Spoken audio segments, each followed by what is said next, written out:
Well, sports is always a big deal, and a special gym is right inside the Castle Museum, and that's the Saginaw County Sports Hall of Fame. And joining me now is the founder and curator, Jeff. Hey. How's it going? I'm good. I love just hearing about the local people that have contributed to this community, not only just, in giving back, but also in the sports department.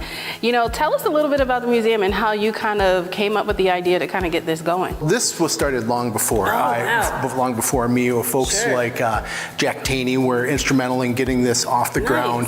And I came in around the time that they were running out of space at SVSU, and they wanted something with better hours that was open on a regular schedule, so they could say, well, come on down at this time because it's always open.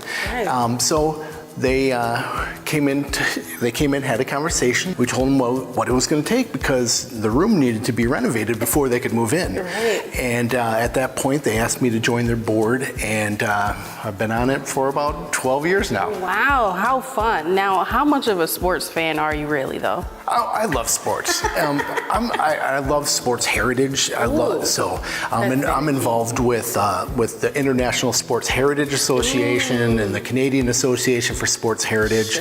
And so I'm involved with other organizations that do the same kind of collecting on the large scale, with folks like the Green Bay Packers and the little guys like us here in Saginaw. What is it about the heritage of sports that kind of got you involved and wanted you to do more?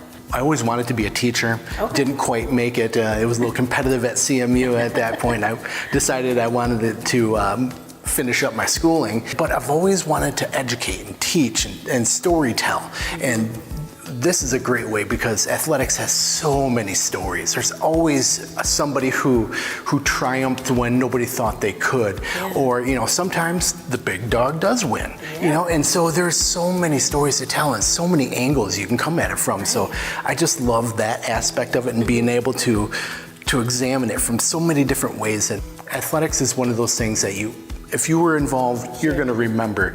It may be 30, 40, 50 years later, but if you see a teammate, you're going to talk about that game and the good times, the big triumphs, and also the one that got away. Why is it important to also kind of tell those stories right here in our own community? We have an embarrassment of riches when it comes to athletic achievement, and we've had folks from Saginaw reach the professional level. So many people have either made it and played. We still have people like Draymond Green who are still playing in professional basketball, and there's been so many people who have won world championships and national championships, and we have those stories to tell. And I think our community deserves to hear those stories, and they want to hear those stories because who doesn't like looking at the good times when you were the best? Absolutely. Well, we are ready to hear those stories. You ready to take us in? Let's go. All right, let's do it.